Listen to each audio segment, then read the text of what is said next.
الثقافي الأدبي على مستوى الوطن العربي وعلى المستوى الدولي، سفير للشعر العربي الفصيح لدى جمهورية مصر العربية، عضو في العديد من المنظمات الدولية والعالمية، صاحب أول عمل أدبي بعنوان لمسة حب من قلب صادق. ما موضوع هذا الكتاب؟ هو ديوان شعري؟ هو ديوان شعري أدبي فيه مجموعة من القصائد الغزلية التي تحكي في مضمونها على جمال وأناقة المرأة وما تحتويه في سرها العظيم. قبل ما نتحدثوا أكثر على كل إنجازاتك يا ريت تقرا لنا بعض الأبيات من القصيدة اللي حضرتها. عندي قصيدة هي الأم القديسة اللي تشهدني على مهداة لكل أم جزائرية لكل أم جزائرية، نقول فيها: حنانة اليمات ما كانش كيما اليمات، شكون اللي عوضني فيها؟ كانت تسهرني ساعات وعينيا مع عينيها، بعدها يحرق قلبي حرقات، وصوتي مختار عينيها. سهرت عليا أيام وسنوات، وليالي راهم شاهدين عليها. كي نتفكر هذوك الساعات قول واش ينسيني فيها، بدم قلبي نكتب هذه الكلمات، والله ما راني نشكر فيها. في عيني سالوا دمعات كانت تمسحهم لي بيديها، وفي قلبي كانوا دقات كانت هي تفهم معانيها. هذه هي غلاوة اليمات، قلبي يديروا بين يديها. نحكي على الأيام والمعاناة وتعبها، راحت الجنة كنا فيها. من خدها شبعت أحلى القبولات، ولمستها والله ماني ناسيها. من يدها أجمل لمسات، وأنا بسمة من عندي فيها. تبقى لي منها ذكرى حتى للممات، تبقى لي منها ذكرى حتى للممات، ومحبتها في قلبي راني مخبيها. نرفع صوتي بأجمل المقامات، وكل الناس كلامي أنا مخبيها. يعطيك الصحة، شكرا على الكلمات الجميلة المهداة لكل أم لربات وسعدت. كما يقولوا الأم مدرسة، إن أعددتها أعددت شعبا طيب الأعراق. الأم هي المدرسة، هي الصديقة، هي الحنان، هي أقل شيء إنه الإنسان يكتب لها كلمات مهداة. الأم هي وطن، صح. أم كونها هي والوطن هو أمة، حتى تقدر تميز ولا تنظر للوطن تاعك كأنها أمك. نعم تفضل. كان نقولوا باش نديروها في المراتب، تجي المرتبة الأولى، السيدة الأولى في المجتمع المدني، يعني الأم، الأخت، الزوجة، نحطوها في المكان الأول كأم. نعم. يعني تحية راهي يشاهدني كل التحية والتحية لها. هذه هديتك الأم الجزائرية. طيب هذه الأبيات وهذه الكلمات كيفاش حتى كتبتها؟ كيفاش اخترت إنه تكتب هذه الكلمات؟ والله أنا في البيت أنا وحداني، ما عندي لا أخ لا أخت، وحبها وحنانتها يعني تفرغ لي كل عسل، يعني تمطرني بالمحبة تاعها، كل حب وحنين. يعني من خلال الحب نتاعها كل شيء تقدموا لي ليه، يعني خلاني يعني نحبها فوق الحب تحب. يعني كانت هي الأخت، هي الصديقة، هي كل شيء، هي الوطن تاعي. نعم. إذا كانت علاقتك خاصة مع الوالدة كان فيها الفضل إنك كتبت هذه الكلمات. شيء أكيد، يعني كانت هي بعد ما توفى الوالد تاعي كانت هي الأب، هي الأم. يعني ما نقدرش يعني نترجم، بس كل لو كان نكتب لها تاريخ ما يكفيش عليها. يتابع فيها ونشاهدها. تحية كبيرة لوالدتك وكل والدة وأم يتابع فينا. طبعا حفظ الله أمهاتكم ورحم الله كل أم توفات، وكل الوالدين هم أصلا عندهم والمفاجأة الكبرى أني ما قلتلهاش بلي غادي ندوز في التلفزيون، حبيت نخلي لها مفاجأة. أجمل مفاجأة أنك تهدي لها عبر البرنامج هذه الكلمات. نعم. طيب قل لي، أول مرة كتبت، أول مولود ليك وقتاش، في أي عمر؟ في العمر 21 عام، كان 2008. أنا تلميذ المرحوم القباني اللي متأثر به، اللي جنون القباني محمود درويش، وبعض الفلاسفة والأدباء الكبار مثل سقراط وغيرها من الأدباء. لكن نفاق قباني العلم يعني نقطة كبيرة بزاف في حياتي. نعم تأثرت به. طيب في رأيك موهبة الكتابة وملكة الكتابة هل تكون يعني الإنسان يولد بها ولا القراءات وربما حفظ القرآن الكريم وقراءة الكتب المختلفة وأمور كثيرة هي تغذيها وتطورها؟ القرآن الكريم يضيف نفس مميز نعم. في الوزن بتاع القافية. نعم. لكن باش واحد يكون شاعر لازم يكون أو مبدع أو كاتب أو روائي لازم يكون يحتك بكبار الأدباء. نعم. لازم يكون يعشق الشيء اللي راه حب يديرو. يعني أنا 15 سنة في الميدان الأدبي الثقافي، عندي العديد من الأعمال الأدبية الثقافية، يعني ومن أهم الأعمال المولود اللي نعم. كتاب اللي أول هذا الكتاب الوحيد اللي قدمته أول إن شاء الله ماشي الآخر. إن شاء الله. نعم. لمسة حب من قلب صادق. نعم. نعم. هذا كتبته للزوجة الكريمة نتاعي اللي نحييها على المباشر، وأعظم القصائد اللي كتبتهم في خطرها. نعم. تحية ليها أيضا حتى ما تغيرش. ما ننساوش الزوجة أكيد. حطيت القلم هنا نظن حتى قرأت. نعم بس قصيدة باش نوجدها. نعم يلا عطينا أقرأ لنا شوية من الكتاب تفضل. في الفصيح عندي نظرة خاصة تفضل. بعنوان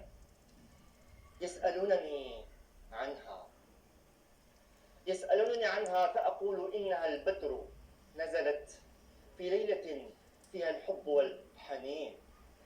يسألونني عنها فأقول إنها أم الجمال وإليها يعود الجمال منحنيا إلى رجليها أسير. يسألونني عنها فأقول إنها خير من 1000 امرأة في هذا الكون الكبير.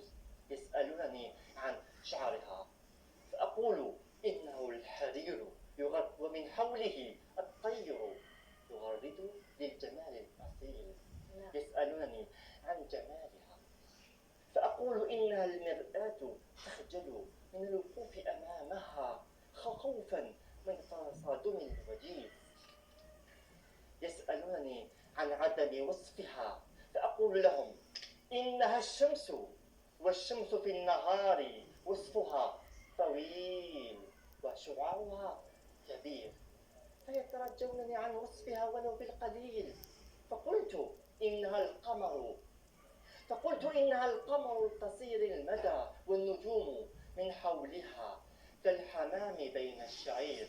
يسألونني عن حالها فأقول لهم إنها النور عند البقاء والظلام عند الوداع الأخير.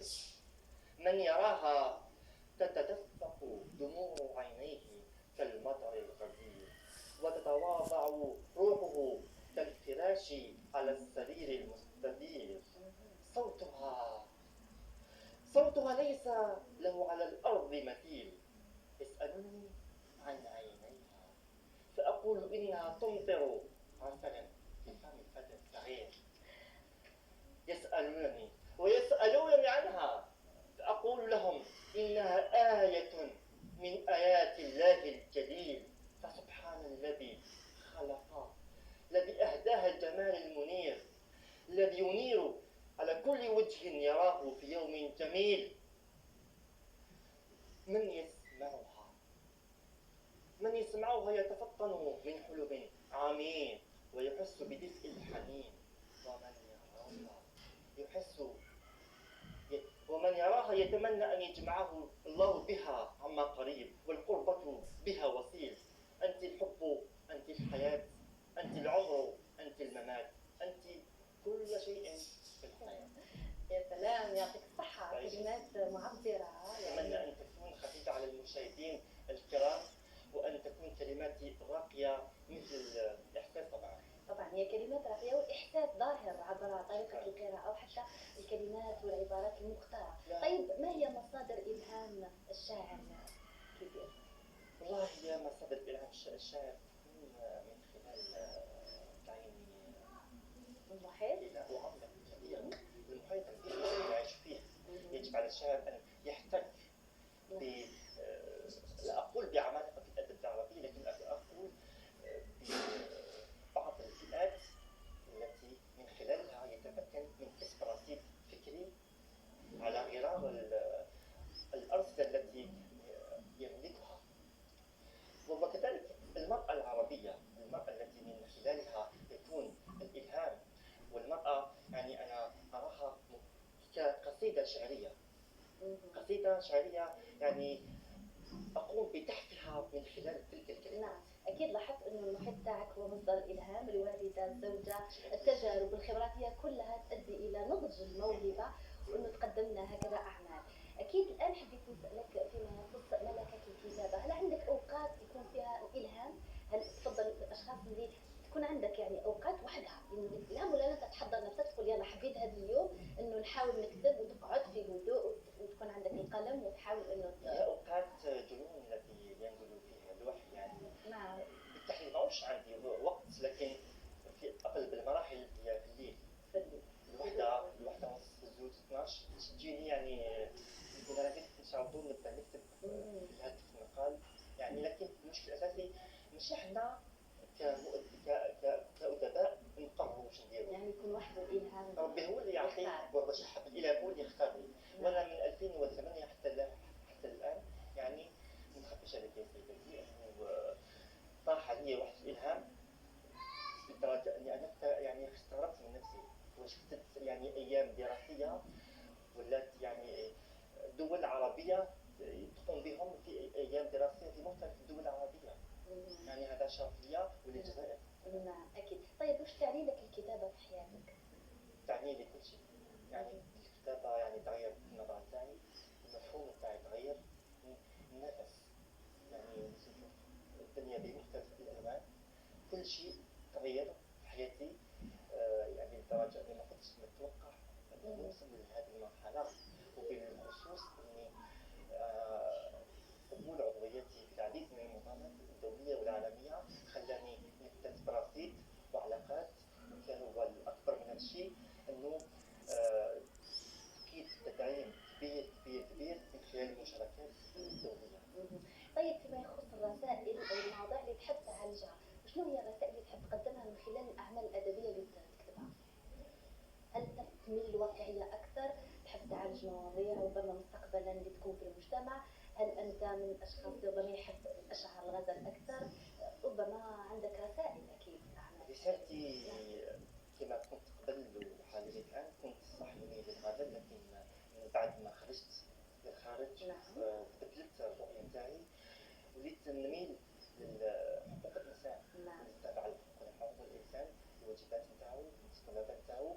وليت نهتم بالشيء اللي الإنسان راهو بحاجة ليه، لأن الإنسان ماهوش لازم يكون شاعر أديب فقط، لازم يكون يدافع على العديد من النقاط اللي يحتاجها المواطن.